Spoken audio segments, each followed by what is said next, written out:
Hola, ¿qué tal? Qué gusto saludarlos, mis hermanos y hermanas, amigos.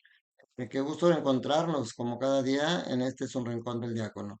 Quisiera sentir que están ustedes sentados aquí a un lado mío y que juntos estamos platicando y meditando la palabra de Dios. Porque eso es la realidad, donde dos o tres se reúnen en mi nombre, ahí estoy en medio de ellos, dice Jesús. Entonces yo quiero pensar que donde tú me estás viendo, estás sentado frente a mí y aquí, junto a nosotros, está Jesús. Qué hermoso, cómo a través de la distancia podemos sentir esa cercanía. Les agradezco mucho sus comentarios, les agradezco mucho y ojalá que sigamos juntos cada día meditando la palabra de Dios, aprendiendo a amarlo y a conocerlo más, pero sobre todo dejando que transforme nuestra vida y que podamos ser esos seres de luz que Él la tiene planeado para nosotros. Hoy vamos a meditar la palabra de Dios seguimos con el libro del Deuteronomio, capítulo 4 versículo 1 y del 5 al 9. Nosotros tenemos que hacer luz para los demás y para eso tenemos que meditar la palabra de Dios. Dice la escritura, lámpara es tu palabra que ilumina mi camino. Entonces hoy nos habla precisamente este libro del Deuteronomio, la importancia de la Torá, la importancia de la ley de Dios, de los mandamientos que nos da.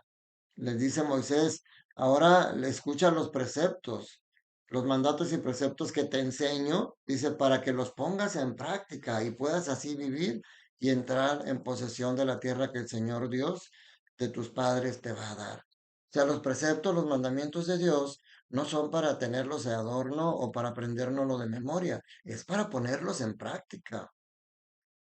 Y no simplemente como una obligación, porque dice, para que los pongas en práctica y puedas así vivir y entrar en posesión de la tierra. O sea, el cumplir los mandamientos es resultado, no para que seamos salvados. Ya lo hemos meditado muchas veces, ya fuimos salvados por el Señor. Jesús se subió a la cruz para salvarnos, pero precisamente ahora por eso tenemos que cumplir, por eso tenemos que, y eso nos va les recuerdo, cuando les pregunto qué tenemos que hacer para salvarnos, no tenemos que hacer nada, Dios ya nos salvó, pero sí tenemos que hacer algo para no perder esa salvación que nos ha dado y eso es el cumplir los mandamientos. Dice, para que se ajusten a ellos en la tierra, guárdenlos y cúmplanlos. Fíjense, es importante esto que dice, porque ellos son su sabiduría y su prudencia a los ojos de los pueblos. Entonces, la ley de Torah no es simplemente unos mandatos y preceptos que hay que cumplir. La ley de la Torah o la ley de Dios tiene dos sentidos. La primera es señal de que Dios está contigo. Porque dice aquí, ¿cuál otra nación hay tan grande que tenga dioses tan cercanos como lo está nuestro Dios, siempre que lo invocamos? O sea, la primera característica o dato que tenemos que tener claro de la ley de Dios no es que simplemente algo para que la obedezcamos y para que nos la aprendamos, sino es señal de que Dios está contigo, es señal de la cercanía de Dios. Y la segunda es que la Torah como es palabra de Dios, es la sabiduría y la presencia de Dios, pero es la sabiduría para la vida, no es la inteligencia. La inteligencia es un don también del Espíritu Santo, pero la sabiduría que te da la palabra de Dios y que te da la Torah es la sabiduría para que la vida, para que lleves una vida plena y en abundancia. Y por eso dice aquí es bien importante y esto tiene relación con el Evangelio. Dice, pero ten cuidado y atiende bien. No vayas a olvidarte de estos hechos que tus ojos han visto, ni dejes que se aparten de tu corazón en todos los días de tu vida. Y fíjense cómo termina diciendo, al contrario, transmítelos a tus hijos y a los hijos de tus hijos. Nosotros hemos fallado en las dos cosas. Fallamos en el cumplimiento de la ley porque constantemente, y estoy hablando como sociedad, como bautizados que somos, fallamos en el cumplimiento de la ley. Mira, simplemente, tristemente las estadísticas dicen que la gran mayoría de los bautizados no van a misa. Es mucho más el número de las personas que no van a misa que de los que sí vamos a misa. Y luego todavía más, el porcentaje pequeño que sí va a misa, la mayoría no comulga. Entonces nosotros fallamos porque Dios está a nuestro lado y nosotros no somos capaces. de que si Él se sacrificó subiendo a la cruz para morir por nosotros, nosotros no siquiera podemos hacer el sacrificio de ir una hora a la semana con Él. Y podemos decir, oye, es que si ir a la misa no es un sacrificio, pues qué tanto, pues mira, y aún así la gente no va. Por eso en la misa se dice que este sacrificio sea agradable a Dios Padre Todopoderoso. Le ofrecemos el sacrificio de ir a misa y le ofrecemos el sacrificio de nuestra vida. Vamos y lo pedimos por nuestras necesidades, pero le decimos, este dolor y este sufrimiento que estoy pasando, lo ofrezco, Señor, por el perdón de los pecadores. Entonces, le hemos fallado en el cumplimiento, pero hemos fallado más en lo que dice, transmítelos a tus hijos y a los hijos de tus hijos. Les hablas de Dios a tus hijos. Yo les digo en la misa, qué importante, qué bueno es que hayan venido a misa y qué bueno que hayan venido en familia, si es que vinieron en familia. Pero lo ideal es que ahora saliendo de misa, si van a un restaurante a comer o van de paseo, o si ya regresaron a su casa, a la hora que se sienten a comer, platiquen. ¿Cómo viste la misa? ¿Qué te dijeron las lecturas? ¿Qué te pareció la homilía, la predicación del sacerdote o del diácono? Medítenlo y practíquenlo. Aquí dice, transmítelos a sus hijos de tus hijos. Y luego fíjense en el Evangelio de Mateo, capítulo 5 versículos del 17 al 19. Jesús vuelve a darle la importancia a la ley. Yo no vine a abolir la ley, vine a darle plenitud. Por eso dice, yo les aseguro que antes se acabarán el cielo y la tierra, que deje de cumplirse hasta la más pequeña letra o coma de la ley. O sea, la ley es importante porque habla de la presencia de Dios en tu vida. Y Jesús le viene a dar plenitud, porque si bien en el Antiguo Testamento se recalcaban mucho a veces el castigo o las consecuencias de las malas acciones, Jesús te habla del amor y la misericordia que Dios tiene por ti y que eso te debe de llevar a buenas acciones. O sea, es tremendo esto. Y por eso dice, viene a darnos plenitud. Por eso Jesús dice, ustedes han oído que se dijo, ama a tu prójimo y odia a tu enemigo. Pues yo te digo, ama a tu enemigo. Qué fácil es saludar a los que te saludan. Qué fácil ser amable con los que te caen bien. Pero saludan a los que te caen mal. Sea amable con las personas que te tratan mal. Nosotros tenemos que dar el plus, dar lo extraordinario, no ser como lo ordinario, porque somos seguidores de Jesús.